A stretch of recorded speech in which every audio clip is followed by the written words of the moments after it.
Hello, my name is Dr. Tyrone Freeman. I'm with the Indiana University Lilly Family School of Philanthropy at IUPUI. For the past 10 years, I've been studying the life of Madam C.J. Walker. I've written a book about her called Madam C.J. Walker's Gospel of Giving, Black Women's Philanthropy During Jim Crow, through the University of Illinois Press. Since the Netflix series about Madam's life released, I've been asked a lot of questions by different people. So here's a little more historical context for your viewing of Netflix's Self-Made, inspired by the life of Madam C.J. Walker.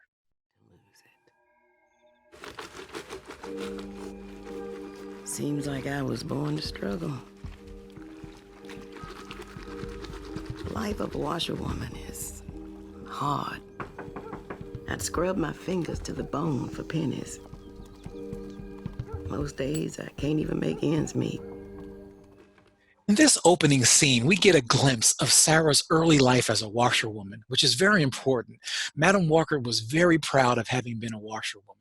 And we know from research done by great historians like Carter G. Woodson, the founder of Black History Month, and Tara Hunter from Princeton University, that washerwomen were stand-up members of the community. They not only took care of their families and were breadwinners, paying for housing and for education for their children, but they were the first that organizations would go to for charitable donations, or people would go to for money, for startup capital, to start businesses. They were really important members of their community. So it's very important that Madam Walker was a washerwoman. They were pillars of community, and it was no mistake that she was one of them. I want to invest in your factory. I have $500. Where'd you get that kind of money? Well, I did a little legal work on the side when I was at Columbia. In a few hours, Booker will endorse you. Businessmen will be falling over themselves to invest. I want it to be the first.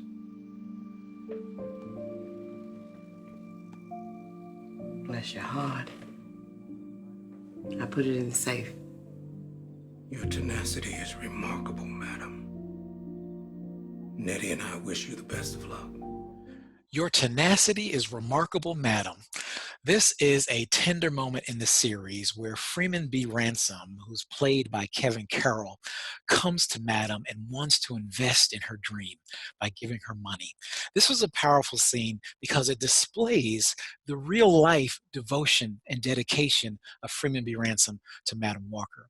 Freeman was an attorney, and he eventually became the general manager of the Walker Company, and after Madam's death, he led the company for several years. This relationship was very special, a very important part of Madam's story. And even to this day, Walker descendants and Ransom descendants are very close and have a strong bond. But God was speaking through me. That little outburst that you had in there was rude and uncalled for. Sir, with all due respect, I need your endorsement. Where you lead, others follow. Jobs are at stake. Jobs in a trivial company that shames Negroes into Eurocentric standards of beauty. I have no interest in making colored women look white. I want us to feel beautiful too. But Negroes cannot afford to waste money on cosmetics. That's why I pay my employees 4 times what they'd earn taking in laundry for half the hours. And soon you will have Negro women out-earning Negro men. Is that what this is about?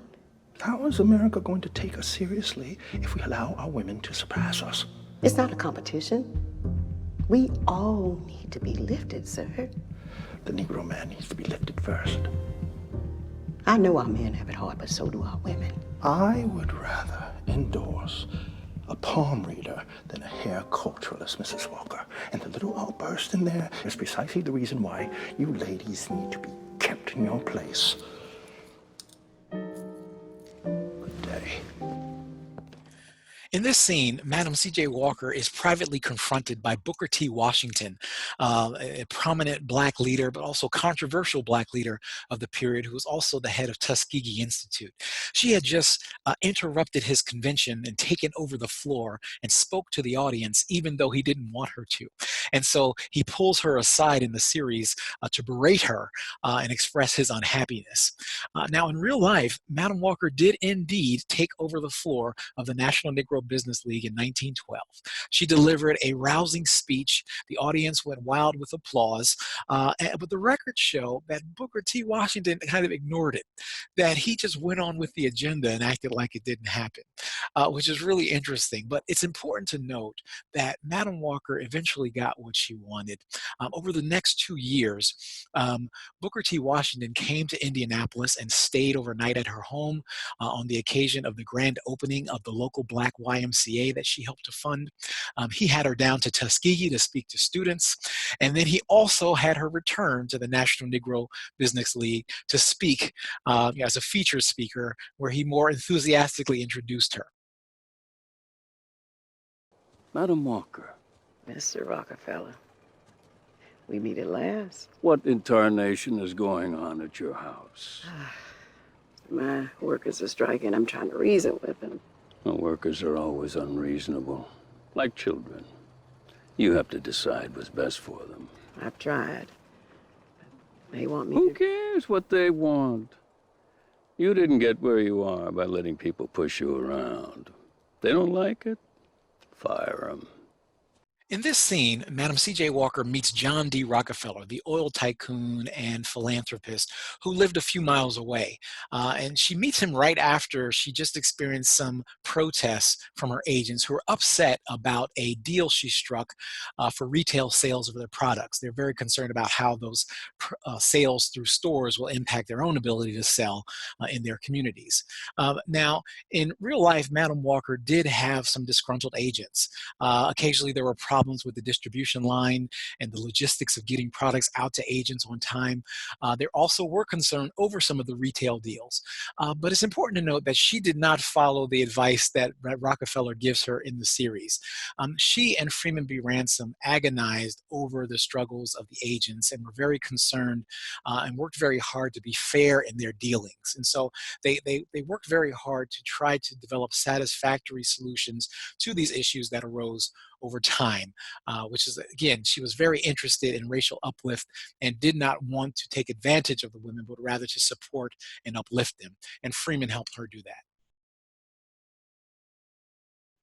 In this closing scene, which rolls right before the final credits, the series uses footnotes to fill in some of the gaps of the story.